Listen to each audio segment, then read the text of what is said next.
So it's Sunday night, the 26th of January, 2020, a day that for basketball fans will live on for a while. And no doubt you're well aware that Kobe Bryant passed away along with his daughter in a helicopter crash, along with other people, other passengers. And so it's an incredibly sad day, as everyone knows. I wanted to kind of throw some of my thoughts together. This will by no means be comprehensive.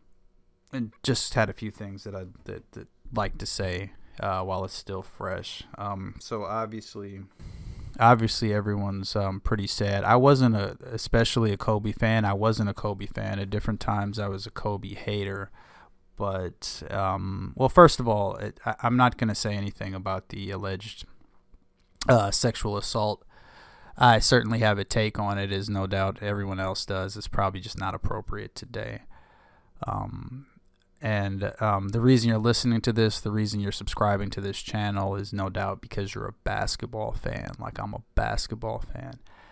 And the great thing about basketball, and really just sports in general, whatever sport you prefer, is the cast of characters and the history of the game. No matter your age, it's all part of the puzzle, whether you love a guy or you hate a guy. Sports needs heroes, and sports need villains, and sports it works best with narrative arcs. And I'll probably say this a couple of times. It's we lose some of that with the kind of the analytic models of today, but I don't even want to get into any of that. We can disagree on that, but my perception of sports is that sports is basically for us to disagree on stuff. It's for us to have barbershop debates on this guy's better than this guy. Oh, yeah, but what about that game? Well, yeah, well, what about Game 7? And Kobe Bryant was such a villain for most of my life growing up. But I think that's important. And I think we can reflect on a day like today and say that was important. He really...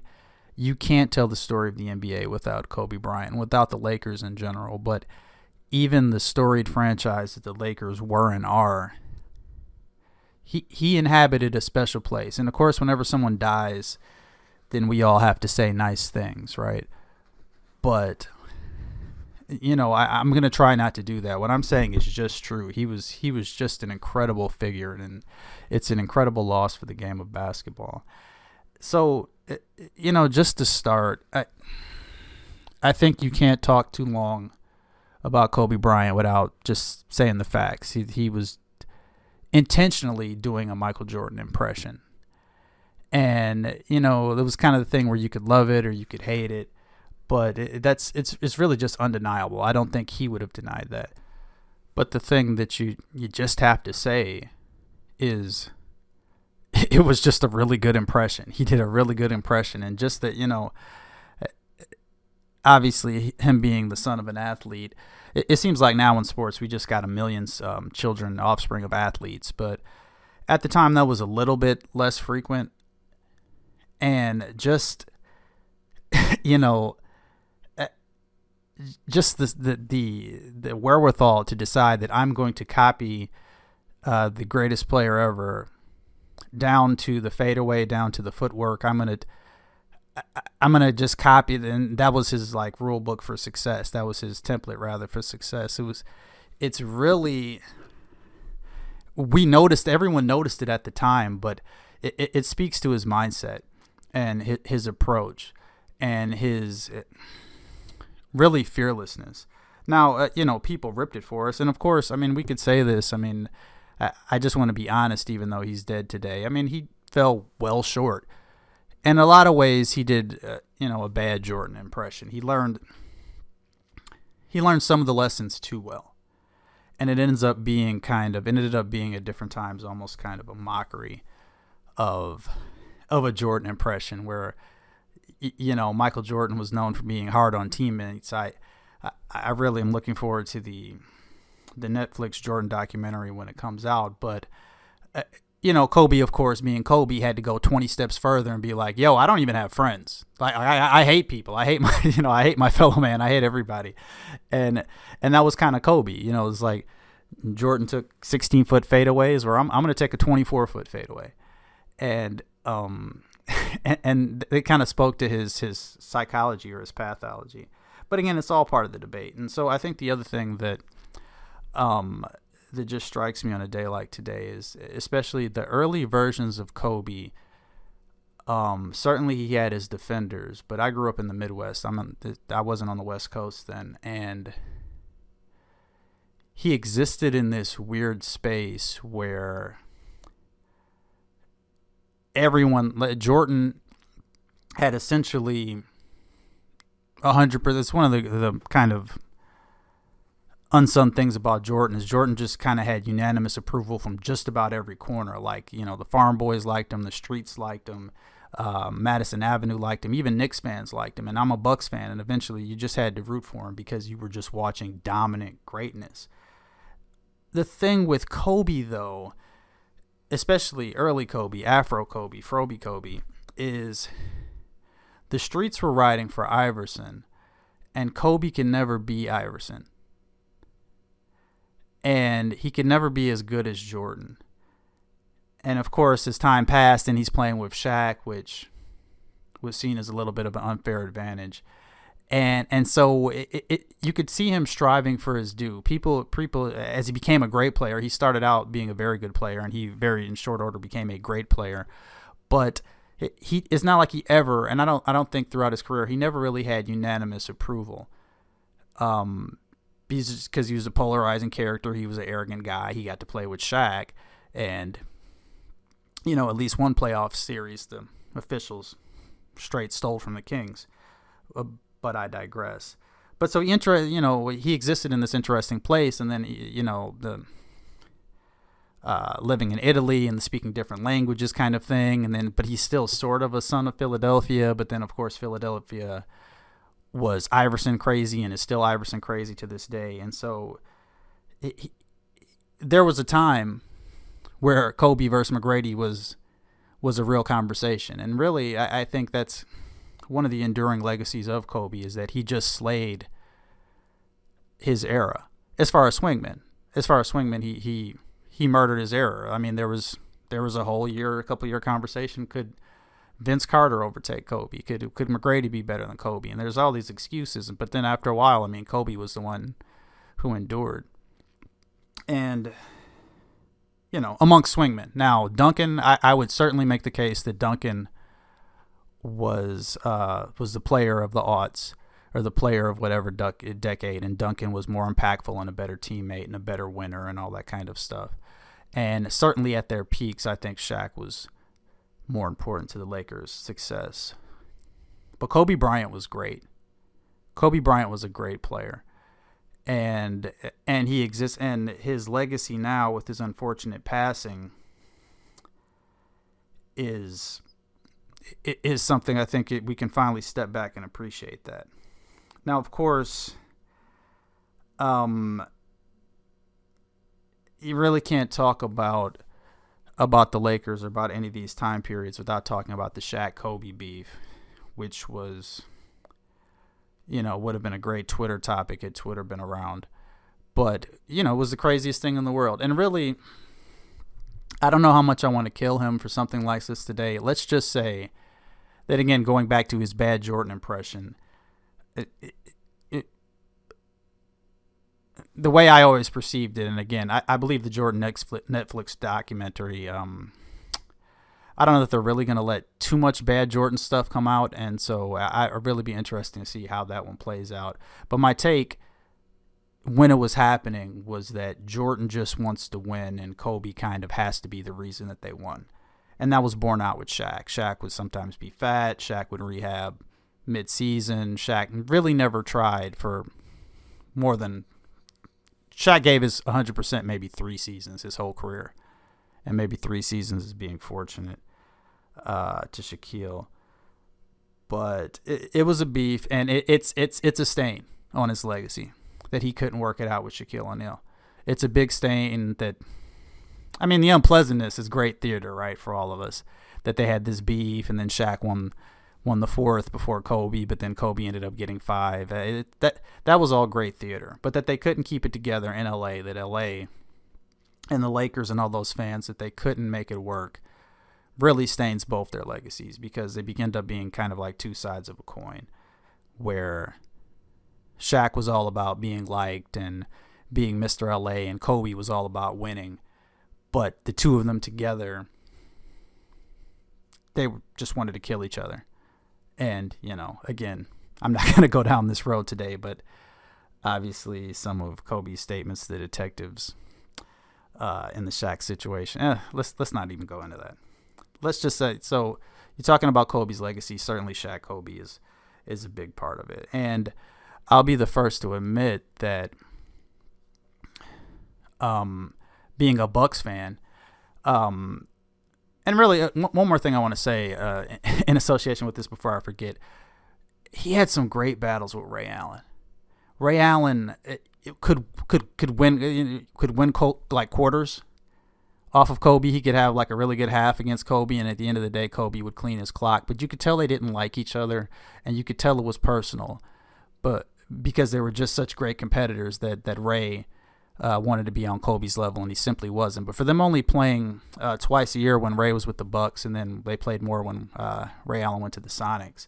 But that was a kind of mini rivalry that I think will be lost through the years, but Bucks fans will certainly remember. But yeah, then there's the fall off. There's the fall off post Shaq, and I was thrilled by this. I was still riding for Jordan, but also just at the same point, he's an inefficient player, because I think this is the thing that I think every generation has to kind of reconcile, is that, we didn't have analytics when I was growing up, as people try to talk about analytics now, but we knew that Iverson was shooting 39% from the field or whatever, and we knew that Kobe was shooting 43%, and we knew it was inefficient. Like, people knew that. You could judge it based on the games you were watching, but the thing was that every single version of Kobe Bryant was a straight killer, was a killer. So when Henry Abbott famously puts out his article, I'm like, yeah, finally somebody saying he's not that great in the clutch. He just shoots every time. But let's come back to that a little bit later, because I think there's certainly some wiggle room there now that I just think is fair to appreciate. So the Lakers thing falls apart. They draft Bryant. They draft Bynum. Bynum's going to take a long time to get going. They're dead in the water. Gasol is still a few years away, and they're basically in a rebuild. And I was happy to dance on his grave, for the Kings in 2002, or for everything else. And anybody who was a Kobe Bryant hater, and I wasn't a Kobe Bryant hater, but anybody who was like really invested in that, I guess somebody who was a West Coast fan, well, then of course they can say, well, you're nobody without Shaq. As a matter of fact, I do believe that Dwayne Wade's best years were better than Kobe's best years, but Kobe just kept coming, and you just, again, laughed. I laughed. It was the sweetest thing when the Celtics came, and then somehow, he plays in a final series with Paul Pierce, but Paul Pierce is the MVP. It was great. It was just great, and it fit the narrative, because again, we're human beings, and so we watch sports for narratives. I don't really think that's something people should hide from, but I think a lot of people now disagree. But it was great theater, and that was the thing. It was great theater, but then Kobe came back, and his kind of third act of his career, you just had to give it up. You just had to give it up that, the league was going to grease the skids for LeBron versus Kobe in the finals, and they did the thing with the puppets and the ad campaign and all of this. And LeBron couldn't make it. Dwight Howard outplayed him in the conference finals, as crazy as that seemed, but Kobe was there. And, so for Kobe, even though I certainly at the time, again, hater, thought that Gasol was at least co-MVP in that series. But, put that aside. Kobe Bryant won 2 MVPs, finals MVPs, 2 titles rather, as the best player on his team. And nobody can take that away from him. But his third act redemption story really, I think, kind of took place in that Olympics, where you've got young Wade, you've got LeBron, you've got Bosh, you got all these guys. But again, when it came right down to it, they deferred to Kobe, and Kobe was the killer. Kobe was the clutch guy. And, when I say clutch, it spoke always more to his mentality. It doesn't matter whether he made the shot or not. Kobe Bryant thought that it was his responsibility to take the last shot, flat out. And, you just have to give it up to him. He wanted the responsibility. It was his team. It was his ball. There's been a humongous, long-running, it's not even really a discourse anymore because nobody really thinks this way anymore, but like, say 5-7 years ago, there's all this hero ball talk, and but Kobe lived it. Kobe, even more than Jordan, was Mr. Hero Ball because Kobe just wanted the responsibility. If Derek Fisher got the ball, it was an accident, or there was 4/10 left, but Kobe wanted the shot. And as time passed, I'm not saying this just because he died today. Seeing the way the league is going, I respected it more. You see how the league changed, and I think a lot of people felt this way, not Laker fans, just that they respected having a Kobe Bryant to take the last shot, because it's great theater, right? It becomes kind of the Brett Favre thing of like, the game's in my hand, I'm going to throw an interception or I'm going to throw a touchdown, but either way, it's up to me. It's a very kind of gunslinger mentality to sports. And that's just kind of the last thing I wanted to say, is that he did it his way, and ultimately I think a lot of people, myself included, just came around to respect it. The narrative became reality because he believed in the narrative. So it doesn't really matter whether he was actually the hardest working NBA player. He pushed that narrative and he believed it. And it was clear to everyone that he believed that he was the hardest working player. And so because he believed it and because he worked so hard, it just kind of became part of the myth of Kobe Bryant. All that Mamba mentality stuff, because he believed it, it was a thing. And there was an entire generation of players who believed it. And again, for good or ill, he became, for someone who was such an imitation, such a Jordan ripoff, and really such a whack Jordan ripoff in a lot of ways. He eventually, by trying to be Jordan so much, he created his own thing because he was like this bizarro version. And I don't know. I really came to respect it, and you have to give it up to him. And so, just as a side point, I think we have to talk about Lakers fans and rings culture and kind of the back and forth that he created. Post Colorado, but really the whole time, Lakers fans became so invested in Kobe that, and these were the earlier days of the internet also, that Lakers fans basically showed themselves to be insane, and Lakers became like a cult, and it became the cult of Kobe. And that's not really his fault, but I don't know. It's just interesting now in retrospect how Kobe Bryant became the nexus of all these different ideas, because in many ways he was sort of an anti-analytical kind of player. But again, there's 5 million Lakers fans who are mourning today. Not that they're the only ones mourning, but there are 5 million Laker fans who are mourning, who will swear that he's better than LeBron. And to be honest today, I almost want to say that he's greater than LeBron. He's not a better player than LeBron James. He almost never was. But in the things that I think we value in sports, I do wonder if he'll leave a bigger footprint. Much in the same kind of way that, I don't follow boxing, but for a lot of people that Mike Tyson is the greatest heavyweight, and they'll never be able to hear that Mike Tyson wasn't the greatest because Mike Tyson was their guy in their era, and, he had that knockout punch. Much in a similar way, that there's just generations of basketball fans who value the things that Kobe Bryant brought to the table more than just about any player post Jordan. And, do with that your mileage may vary on that, but I think that's probably worth saying. So then there becomes this whole rings culture, and I really hate this argument. To me, it's kind of a dumb argument. We watch sports. This is just my opinion, but just flat out, we watch sports to see people win. And it really doesn't matter if they win, but we really demand, the thing that we demand of athletes on any level is that they care about winning more than us, that they're constantly trying to win. It's kind of the social contract of it all. They act like they really care. We give them millions of dollars and follow them. That's kind of the idea. And so, which brings us, finally, it brings us to LeBron. And I've got very limited notes. I'm just kind of speaking here. The legacy of LeBron, say this the other way, the legacy of Kobe is just tied to LeBron. There's just no way around it, because for whatever reason, and you could debate these reasons,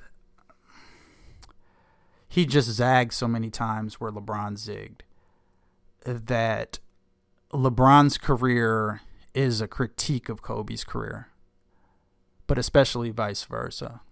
And what I mean to say when I say that is it doesn't really matter whether Kobe tried to force his way to Chicago in the midst of the contract thing or whatever. He was a Laker for life. So the detail, again, the man died today. The details stopped mattering. The details stopped mattering. And because LeBron had to form a super team and do all these other things just to get his 3 rings and counting, it really stands in sharp relief to what Kobe did. Kobe played on one team his whole career, and that has to matter. And because Kobe spent however many years he played giving Lakers fans that both that pleasure and that pain, he just narrativized his career in a way in the biggest market, the second biggest market, and perhaps the greatest basketball franchise ever, along with the Celtics. Kobe Bryant just mattered. He just mattered. And so again, back to LeBron. Kobe Bryant wouldn't have passed the ball to George Hill with Steph Curry on him or whatever any of those times. Kobe Bryant wouldn't have thrown the ball to Chris Bosh in the corner. I'm not really judging. I have opinions. I think you should play basketball and base everything case by case. I believe in situational basketball.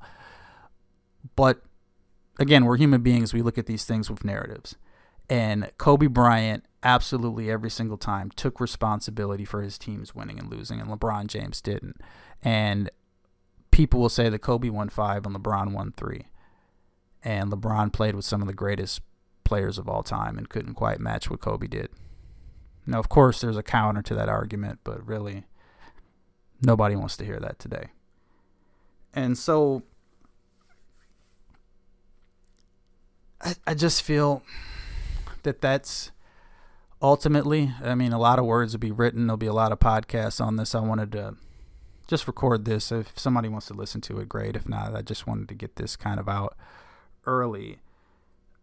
But I think his legacy, when it's all said and done, will be these things. I think his legacy will be that he didn't need a super team, even though he had one with Shaq. His negative legacy will be that in a way that the league never had to do with Jordan, David Stern really had to put his finger on the scales to screw the Kings. And in other areas, it seemed like the Lakers always got all the calls. But again, perception is reality. I'm sure somebody else would look at those games differently.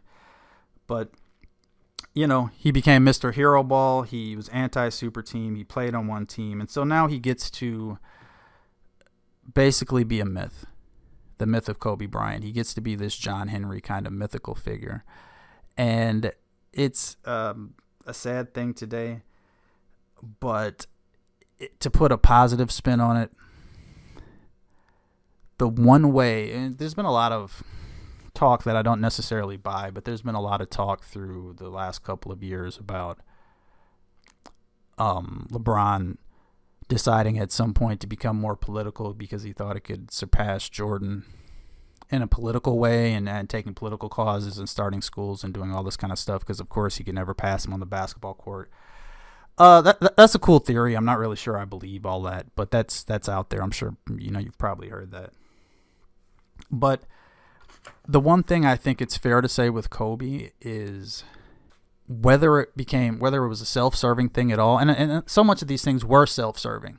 Kobe was a calculating figure. I mean, he gave himself the Black Mamba nickname, and yeah, somebody even said he stole it from somebody else, or he certainly stole it from that movie. But Kobe was a calculating character with the whole Mamba mentality and all these kind of things. But the fact is that people just ate it up, and there was an entire generation of players who ate that up, and that's the one way I think you can say he surpassed Jordan. Is that as I'm recording this tonight, Giannis Antetokounmpo deleted his social media because he's so broken up, and Tyson Chandler is crying on the court, and people everywhere are, dedicating tributes, and Alicia Keys is singing with Boyz II Men at the Grammys, and people just cared. And because Kobe kind of late in his, for a lot of reasons, people cared about Kobe Bryant, but because he made himself more accessible late in his career, and he kind of was doing the Akeem Olajuwon thing where he was, kind of cravenly giving Giannis objectives of the season and Jason Tatum, and he became this Godfather character his last couple of years, and then post-retirement, where people wanted to court his favor. And there's a whole generation of players that just loved him. Just loves him. They feared Jordan. They respected Jordan. But they certainly respected Kobe. And Kobe was always smart. Kobe was always smart. And I'm sure I'm rambling, and I'm sure there's a better way to say this today. But it's a sad day for basketball when a member of the community dies. Kobe Bean Bryant, 1978 to 2020.